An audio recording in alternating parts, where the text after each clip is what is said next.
फसा की इबादत, ये वो इबादत है जिसमें अलोसो कहता है हमारा भी फसा क्या हुआ, कुर्बान हुआ।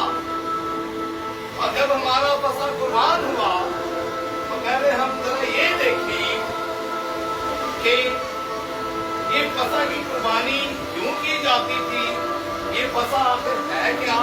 इस बात को जरा सीखने के लिए मेरे साथ जरा चलें, अमाल की किताब और खुरूज की किताब पर चलें, जो शरीयत की किताबों में से एक है। आपको ये पता हो कि ये क्यों मनाई जाती थी और इसमें क्या होता था। देखो उसकी किताब उसका 12वां बाब उसकी पहली आयत में लिखा है, फिर खुदावंद ने मुल्क मिस्र में से मूसा और हारून से कहा। हाँ जी, मूसा और हारून हम सब वाकिफ हैं कि कौन थे, कौम बनी इसराइल के अजीम तरीन रहनुमा क्या थे, रहनुमा थे। और इन दोनों को चुना गया कि वो अच्छे लीडर की तरह कौम बनी इसराइल की क्या करें, रहनुमाई करे। और जो कौम उनके सपोर्ट की गई है उसे लेकर उस गुलामी के घर से निकले। तो क्या कहा, महीना तुम्हारे लिए महीनों का शुरू और साल का पहला महीना हो। बस इस्राएलियों की सारी जमात से ये कह दो कि इसी महीने की 10वीं तारीख हर शख्स अपने हवाली खानदान के मुताबिक वर्ग पीछे एक बर्रा, घर पीछे एक क्या ले, एक बर्रा ले।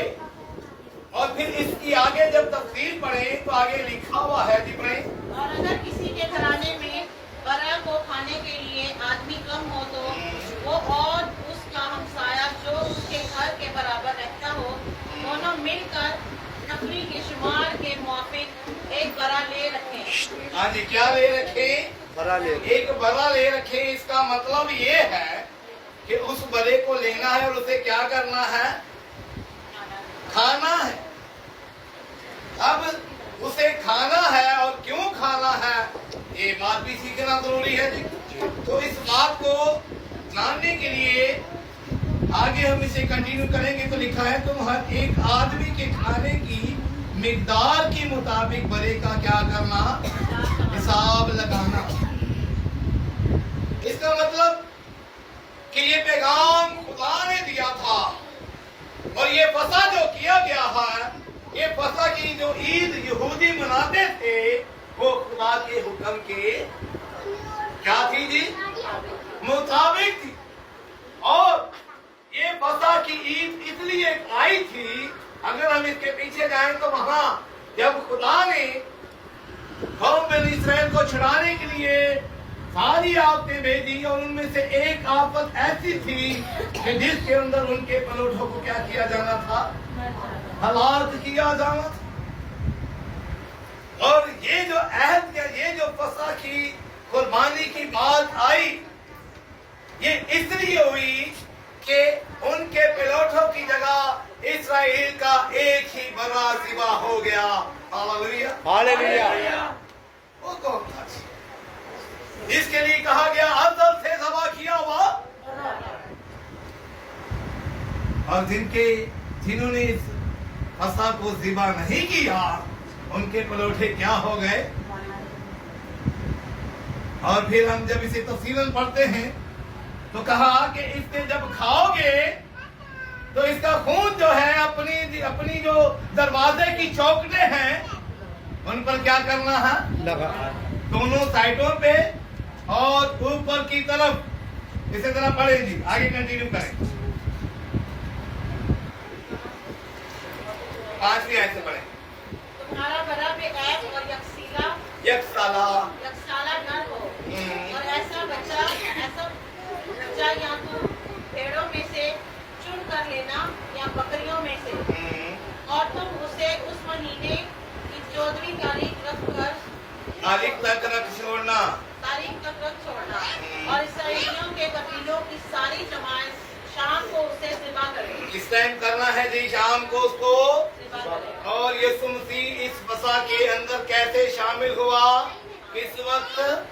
क्या लिखा है? जब शाम हुई तो वो अपने शागिर्दों के साथ क्या करने बैठा? बच्चों, हमने ये आज सीखी थी, क्या कहा? जब शाम हुई तो वो अपने 12 शागिर्दों के साथ, इसका मतलब कि शाम को जब बकरे को ज़िबा करने की बात हुई है, तो इसका मतलब ये है कि जो हमारे लिए फसा कुर्बान हो रहा था वो कौन था जी? हालेलुया। कौन था? यीशु मसीह। और ये बात इसलिए कहने की थी कि ये अहद खुदा ने कौम बनी इस्राएल के साथ बांधा था, और इस बात के बांधने से ये जाहिर होता हुआ था कि जो भले का खून अपनी चौखटों पर नहीं लगाते, जो फसा को कुर्बान करके उसका खून अपनी चौखटों पर नहीं लगाते, वो किसमें जाते हैं जी? हलाकत में जाते हैं। किसमें जाते हैं? हलाकत। वो हलाक किए जाते हैं। और जिन पर भले का खून होता है, उनके ऊपर से मौत की मरी जो है वो क्या हो जाती है? वबा क्या हो जाती है? गुजर जाती है, और उन्हें जर तक भी नहीं पहुंचता। और अगर हम इसी के 12वें बाब की ही गालिबन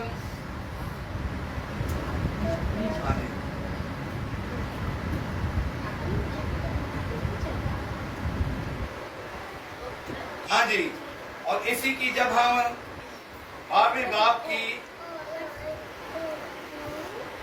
25वीं आयत देखते हैं तो यहाँ क्या लिखा है? बल्कि 20वीं से पढ़ लें। तुम कोई खमीरी चीज ना खाना, बल्कि अपनी सब हस्तियों में से बेखमीरी रोटियां खाना। तब मूसा ने इस्राएल के सब बुजुर्गों को बुलवाकर उनसे कहा, अपने अपने खानदान के मुताबिक एक एक बरा निकाल एक बरा क्या कर लो? निकाल लो। अपने अपने खानदान के मुताबिक तुम बेहतर समझते हो कि कौन कितना खा सकता है। खत्म करना है, और सुबह तक कुछ भी बचाना नहीं है।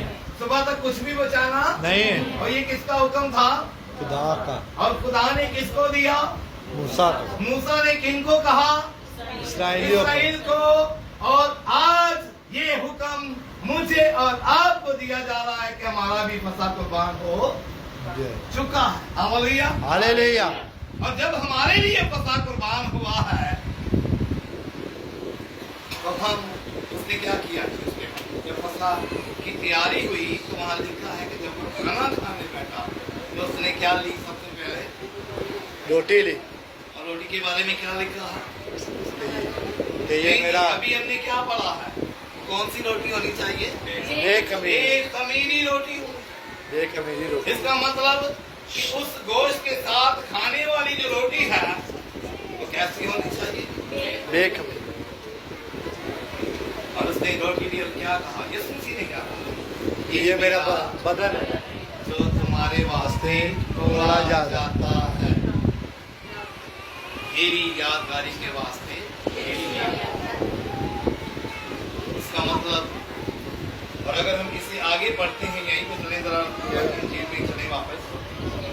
क्योंकि मैं तुमसे कहता हूँ कि उसे कभी ना खाऊंगा, जब तक वो खुदा की बादशाही में पूरा ना हो।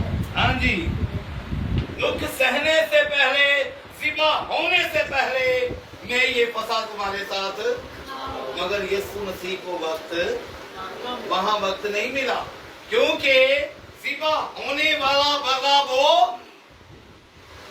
दादा दी खुद था।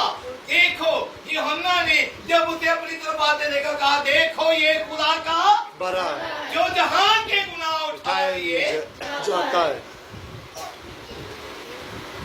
और सभा होने वाला बड़ा वो खुद था। इसलिए उसे बड़ी आरज़ू थी कि मेरा वक्त आने से पहले फसा की ईद हो तो मैं इनके साथ। हाँ। लेकिन उसने क्या कहा कि मुझे बड़ी आरज़ू थी कि दुख सहने से पहले